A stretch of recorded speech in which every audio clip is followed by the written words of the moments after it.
ನಮಸ್ತೆ ಫ್ರೆಂಡ್ಸ್, ಎಲ್ಲರಿಗೂ ಕೋಸ್ಟಲ್ ಟ್ರೇಡರ್ಗೆ ಸ್ವಾಗತ. ಇವತ್ತಿನ ಎಜುಕೇಷನಲ್ ವೀಡಿಯೋಸ್ ನಾವು ನೋಡೋದು ಅಂತಾದರೆ ನಿಮ್ಮ ಸ್ಟ್ರೆಂತ್ ಬಗ್ಗೆ ನೀವು ತಿಳ್ಕೊಳ್ಳಿ. ಯಾಕೆಂದರೆ ನಿಮ್ಮ ಸ್ಟ್ರೆಂತ್ ಹೇಗಿದೆ ಗೊತ್ತಿದ್ರೆ ಮಾತ್ರ ನೀವು ಅದೇ ಜಾಗದಲ್ಲಿ ಆ್ಯಕ್ಟ್ ಆದಾಗ ಮಾತ್ರ ನೀವು ಸಕ್ಸಸ್ ಆಗಲಿಕ್ಕೆ ಸಾಧ್ಯ. ನಿಮ್ಮ ಸ್ಟ್ರೆಂತ್ ಗೊತ್ತಿಲ್ಲದೆ ನೀವು ರಾಂಗ್ ಫೀಲ್ಡಲ್ಲಿ ರಾಂಗ್ ಸೈಡಲ್ಲಿ ನಿಂತರೆ ಅದು ನಮ್ಮ ವೀಕ್ನೆಸ್ ಆಗೋಗುತ್ತೆ. ಸೊ ನಮ್ಮ ಸ್ಟ್ರೆಂತ್ ಇರೋ ಕಡೆ ನಾವು ನಿಂತರೆ ಅದು ಪ್ಲಸ್ ಆಗುತ್ತೆ. ಕರೆಕ್ಟ್ ಅಲ್ವಾ? ಅದು ತಿಳ್ಕೊಬೇಕಂದ್ರೆ ಫಸ್ಟ್ ಆ್ಯಂಡ್ ಫಾರ್ಮೋಸ್ಟ್ ನೀವು ಯಾರಂತ ತಿಳ್ಕೊಬೇಕು. ಅಂದರೆ ನೀವು ಈ ಟ್ರೇಡಿಂಗ್ ಫೀಲ್ಡಿಗೆ ಬಂದಿದ್ದಕ್ಕೆ ಕಾರಣ ಏನು? ನೀವು ಇನ್ವೆಸ್ಟರಾ ಅಥವಾ ನೀವು ಟ್ರೇಡರಾ? ಇದನ್ನು ನೀವು ಫಸ್ಟ್ ಡಿಸೈಡ್ ಮಾಡ್ಕೊಬೇಕು. ಇನ್ವೆಸ್ಟರ್ ಅನ್ನೋ ಮೈಂಡ್ ಸೆಟ್ಟೇ ಬೇರೆ ಇರುತ್ತೆ. ಯಾಕಂದರೆ ಇನ್ವೆಸ್ಟರ್ ಅನ್ನೋರು ಅವರು ಇವತ್ತಾಕಿ ಇವತ್ತೇ ರಿಸಲ್ಟ್ ನೋಡೋದಿಲ್ಲ. ಅವ್ರು ಸ್ವಲ್ಪ ಸ್ಲೋ ಆ್ಯಂಡ್ ಸ್ಟಡಿಯಲ್ಲಿ ರಿಸಲ್ಟ್ ನೋಡೋರು. ಅಂಥವ್ರು ಒಂದು ಇನ್ವೆಸ್ಟರ್ಸ್ ಅಂತ ಹೇಳ್ತೀವಿ. ಅವರು ನರ್ಚಿಂಗ್ ಮಾಡ್ತಾರೆ, ಅವರ ಫಂಡನ್ನು ನರ್ಚಿಂಗ್ ಮಾಡಿ ದುಡ್ಡು ತಗೊಳ್ತಾರೆ. ಓಕೆನಾ? ಅದೇ ಟ್ರೇಡರ್ ಆಗಲ್ಲ. ಮಲ್ಟಿಪಲ್ ಆ್ಯಂಗಲ್ ಥಿಂಕಿಂಗ್ ಮಾಡಿ ಆವತ್ತೇ ಪ್ರಾಫಿಟ್ ಮಾಡಲಿಕ್ಕೆ ಹೋಗ್ತಾರೆ. ಕರೆಕ್ಟಾ? ಸೊ ಇನ್ವೆಸ್ಟರ್ಗೆ ಸಿಗುವಂಥ ಲಾಭ ಒಂದು ವರ್ಷದಲ್ಲಿ ಸಿಗುವಂಥ ಲಾಭ ಟ್ರೇಡರಿಗೆ ಒಂದು ದಿವಸದಲ್ಲೂ ಸಿಗ್ಬೋದು. ಕರೆಕ್ಟಾ? ಹಾಗೆ ಲಾಸ್ ಇನ್ವೆಸ್ಟರ್ ಮಾಡೋದಕ್ಕಿಂತ ಜಾಸ್ತಿ ಟ್ರೇಡರು ಮಾಡ್ಬೋದು, ಇಲ್ಲ ಅಂತ ಹೇಳ್ತಿಲ್ಲ. ಬಟ್ ನೀವು ಫಸ್ಟ್ ಸ್ಪೆಸಿಫಿಕ್ ಆಗಬೇಕು, ನಾನು ಯಾವುದು ಇನ್ವೆಸ್ಟರಾ ಟ್ರೇಡರಾ ಅಂತ. ನಾವು ಇನ್ವೆಸ್ಟರ್ ಅಂತ ಆದರೆ ನಮಗೆ ಟ್ರೇಡರ್ ಬಗ್ಗೆ ತಿಳ್ಕೊಬೇಕಾದ್ರೆ ಅಗತ್ಯವೇ ಇಲ್ಲ.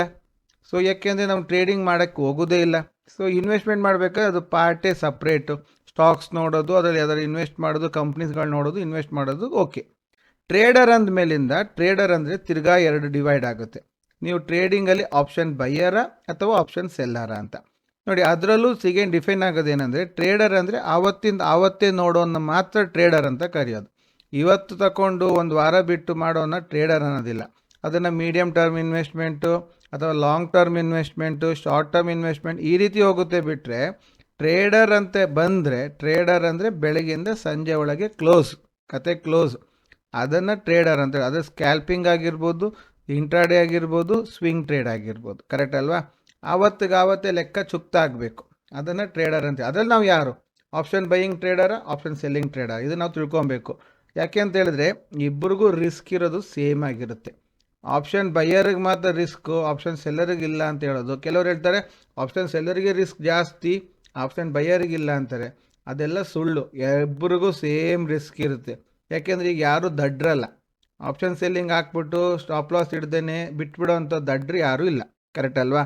ಅದೇ ಥರ ಆಪ್ಷನ್ ಬೈಯಿಂಗ್ ತೊಗೊಂಡ್ಬಿಟ್ಟು ಫುಲ್ ಝೀರೋ ಆಗವ್ರೆ ಕಾಯ್ತಾ ಕೂತ್ಕೊಳ್ಳೋಂಥ ದಡ್ರು ಯಾರೂ ಇಲ್ಲ. ಸೊ ಎಲ್ಲರಿಗೂ ಒಂದು ಲಿಮಿಟ್ ಇದೆ. ಬಂದರೆ ಇಷ್ಟು, ಹೋದರೆ ಇಷ್ಟು ಅನ್ನೋದು ಲೆಕ್ಕಾಚಾರ ಇದ್ದೇ ಇದೆ. ಕ್ಯಾಪಿಟಲ್ ಮ್ಯಾನೇಜ್ಮೆಂಟ್ ಅನ್ನೋದು ಇದ್ದೇ ಇದೆ. ಹಂಗಿದ್ಮೇಲೆ ರಿಸ್ಕಿಗೆ ಇಬ್ಬರಿಗೂ ಈಕ್ವಲ್ ಆಗಿದೆ.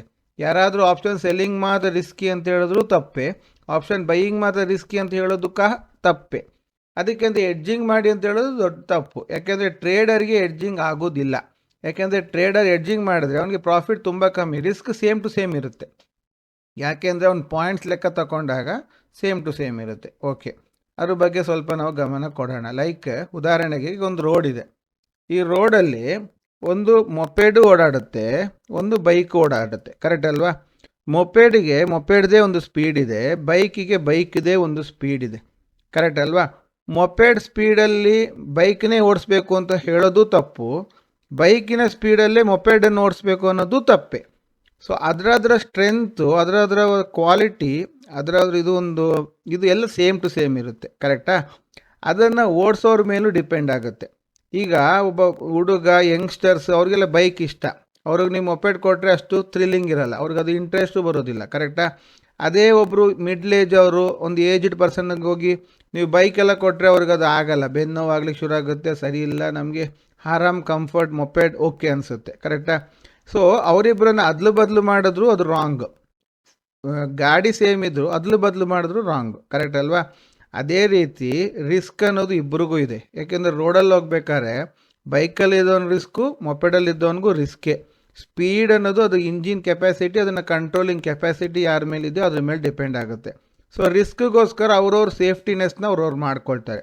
ಬೈಕಿಗೆ ಸ್ವಲ್ಪ ಜಾಸ್ತಿ ಸೇಫ್ಟಿ ಮಾಡ್ಕೊಬೋದು, ಮೊಪೆಡಿಗೆ ಒಂದು ಸ್ವಲ್ಪ ಮಿನಿಮಮ್ ಸೇಫ್ಟಿ ಮಾಡ್ಕೊಳ್ಬೋದು. ಕರೆಕ್ಟ್ ಅಲ್ವಾ? ಆದರೆ ಸೇಫ್ಟಿ ಅನ್ನೋದು ಇದ್ದೇ ಇರುತ್ತೆ. ಸೊ ಅವರೆರಡು ಸೇಫ್ಟಿ ಮಾಡ್ಕೊಂಡೇ ಹೋಗ್ತಾರೆ. ಆ್ಯಂಡ್ ಅವ್ರು ಎಲ್ಲಿ ಓಡಿಸ್ತಾರೆ ಅನ್ನೋದ್ರ ಮೇಲೂ ಡಿಪೆಂಡ್ ಆಗುತ್ತೆ. ಲೈಕ್ ಈಗ ಒಂದು ರೇಸ್ ಟ್ರ್ಯಾಕಲ್ಲಿ ಹೋಗ್ತಿದ್ದಾರೆ ಅಂದಾಗ ಆ ರೇಸ್ ಟ್ರ್ಯಾಕಿಗೆ ಮೊಪೆಡ್ ತಗೊಂಡು ಹೋಗ್ತೀನಿ ಅನ್ನೋದು ಮುಟ್ಟಾಳ್ತಾನ. ಕರೆಕ್ಟ್ ಅಲ್ವಾ? ಅಲ್ಲಿ ನಾವು ದಡ್ರಾಗ್ತೀವಿ. ಅಲ್ಲಿ ಹೋಗ್ಬಿಟ್ಟು ನಾವು ರೇಸ್ ಟ್ರ್ಯಾಕಲ್ಲಿ ಮೊಪೆಡ್ ಇಟ್ಕೊಂಡು 40 ಕಿಲೋಮೀಟ್ರ್ ಸ್ಪೀಡಲ್ಲಿ ನಾನು ರೇಸ್ ವಿನ್ ಆಗ್ತೀನಿ ಅನ್ನೋದು ಸುಳ್ಳು. ಅಲ್ಲಿ ಬೈಕ್ ಇಟ್ಕೊಂಡು ಹೋಗಬೇಕಾಗುತ್ತೆ, ಮ್ಯಾಕ್ಸಿಮಮ್ ಸ್ಪೀಡಲ್ಲಿ ಹೋಗಬೇಕಾಗುತ್ತೆ, ಅದು ಟ್ರ್ಯಾಕ್. ಅದೇ ಒಂದು ಕಂಜೆಸ್ಟೆಡ್ ಬ್ಯುಸಿ ಏರಿಯಾದಲ್ಲಿ ಹೋದಾಗ ನಾವು ಬೈಕ್ ತಗೊಂಡು ಹೋಗೋದು ಬೇಜಾರು ಹಿಡ್ದೋಗುತ್ತೆ, ಯಾಕೆಂದರೆ ಅದ್ರ ಕೆಪಾಸಿಟಿಗೆ ಆ ಜಾಗ ಅಲ್ಲ. ಸೊ ಕರೆಕ್ಟಾದ ಜಾಗದಲ್ಲಿ ಕರೆಕ್ಟಾದ ಗಾಡಿ, ಕರೆಕ್ಟಾದ ವ್ಯಕ್ತಿ, ಮೂರು ಸರಿ ಇದ್ದರೆ ಮಾತ್ರ ಅದು ನಡೆಯುವಂಥದ್ದು. ಕರೆಕ್ಟ್ ಅಲ್ವಾ?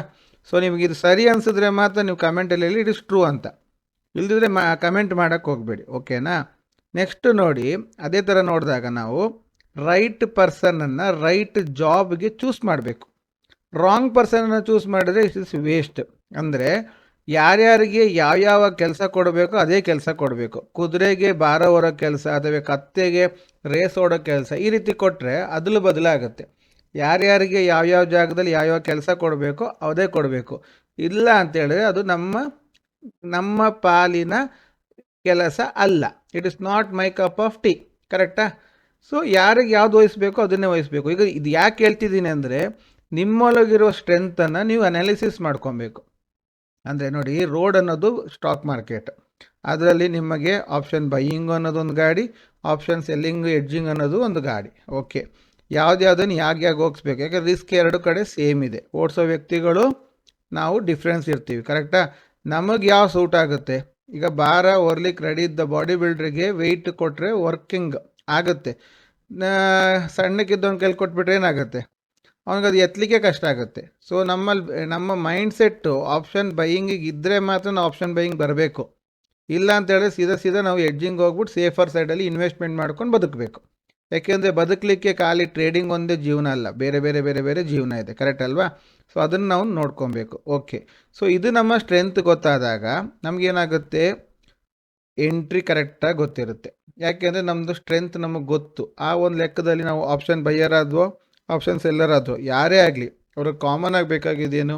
ಕರೆಕ್ಟಾದ ಎಂಟ್ರಿ, ಕರೆಕ್ಟಾದ ಎಕ್ಸಿಟ್ ಪಾಯಿಂಟು. ಇದು ಇಬ್ಬರಿಗೂ ಕಾಮನ್. ಕರೆಕ್ಟಾ? ಸೊ ಸೆಟ್ ಆಫ್ ರೂಲ್ಸ್ ಅಂತ ಬಂದಾಗ ಇಬ್ಬರಿಗೂ ಕಾಮನ್ ಆಗಿರೋವಂಥದ್ದು. ಟಾರ್ಗೆಟ್ ಅನ್ನೋದು ಇಬ್ಬರಿಗೂ ಬೇಕು. ಕರೆಕ್ಟಾದ ಟಾರ್ಗೆಟಲ್ಲಿ ಎಕ್ಸಿಟ್ ಆಗಬೇಕು, ಇಲ್ದಿದ್ರೆ ಲಾಸ್ ಆಗ್ತದೆ. ಟಾಪ್ ಲಾಸ್ ಅನ್ನೋದು ಇಬ್ಬರು ಇಡ್ತಾರೆ. ಆಪ್ಷನ್ ಸೆಲ್ಲರ್ಸು ಇಡ್ತಾರೆ, ಆಪ್ಷನ್ ಬೈಯರ್ಸು ಇಡ್ತಾರೆ, ಎಡ್ಜಿಂಗ್ ಮಾಡೋರು ಅಡ್ಜಸ್ಟ್ಮೆಂಟ್ ಮಾಡ್ಕೊಂಡು ಇಡ್ತಾರೆ. ಕರೆಕ್ಟ್ ಅಲ್ವಾ? ಸೊ ಎಲ್ಲರಿಗೂ ಅದು ಅಗತ್ಯವೇ ಇದೆ. ಸೊ ರಿಸ್ಕು ಇಬ್ಬರು ತಗೊಳ್ತಾರೆ. ಸೊ ಇದನ್ನೆಲ್ಲ ಅವ್ರು ಕರೆಕ್ಟಾಗಿ ಅರ್ಥ ಮಾಡಿಕೊಂಡು, ನಮ್ಮ ಸ್ಟ್ರೆಂತ್ ಯಾವುದು ಅಂತ ಅರ್ಥ ಮಾಡಿಕೊಂಡು ಮಾರ್ಕೆಟಿಗೆ ಇಳಿದ್ರೆ ಅವ್ರು ಸಕ್ಸಸ್ ಆಗೋದು ಗ್ಯಾರಂಟಿ. ಅದು ಇಲ್ಲದೆ ಹೋದಾಗ ನಾವು wrong person at the wrong place with wrong instrument, ಅದೇನಾಗುತ್ತೆ? It ends up with failure. So failure ಆಗಬಾರ್ದು, ಸಕ್ಸಸ್ ಆಗಬೇಕಂತ ಹೇಳಿದ್ರೆ ಇದೆಲ್ಲ ರೈಟಲ್ಲಿ ನೋಡ್ಕೊಬೇಕು. ಅದಕ್ಕೆ ಏನು ಹೇಳ್ತೀನಿ ಅಂದರೆ, ನಿಮ್ಮ ಸ್ಟ್ರೆಂತ್ ವೀಕ್ನೆಸ್ಸನ್ನು ನೀವು ಅನಾಲಿಸಿಸ್ ಮಾಡ್ಕೊಳ್ಳಿ. ನನ್ನ ಕೈಯಲ್ಲಿ ಅಷ್ಟು ರಿಸ್ಕ್ ತಗೊಳಕ್ಕಾಗಲ್ಲ. ಎಂಥ ರಿಸ್ಕು? ಈಗ ಆಪ್ಷನ್ ಬೈಯಿಂಗಲ್ಲಿ ಮ್ಯಾಕ್ಸ್ ಟು ಮ್ಯಾಕ್ಸ್ ರಿಸ್ಕ್ ಅಂದರೆ ಏನು? ನೀವೀಗ ಆಪ್ಷನ್ ಬೈಯಿಂಗ್ ತಗೊಂಡ್ರಿ, ಉದಾಹರಣೆಗೆ ಒಂದು ಸ್ಟ್ರೈಕ್ ಪ್ರೈಸ್ ತಗೊಂಡ್ರಿ, ನಿಮ್ಮ ಕೈಲಿ ಸ್ಟಾಪ್ ಲಾಸ್ ಇಡಕ್ಕೆ ಮರ್ತೋಯ್ತು ಅಥವಾ ಬಿಟ್ಟೋಯ್ತು, ಏನೇ ಆದರೂ ಮ್ಯಾಕ್ಸಿಮಮ್ ಲಾಸ್ ಎಷ್ಟಿರ್ತದೆ? ಒಂದು ಲಾಟದು ಮಾತ್ರ.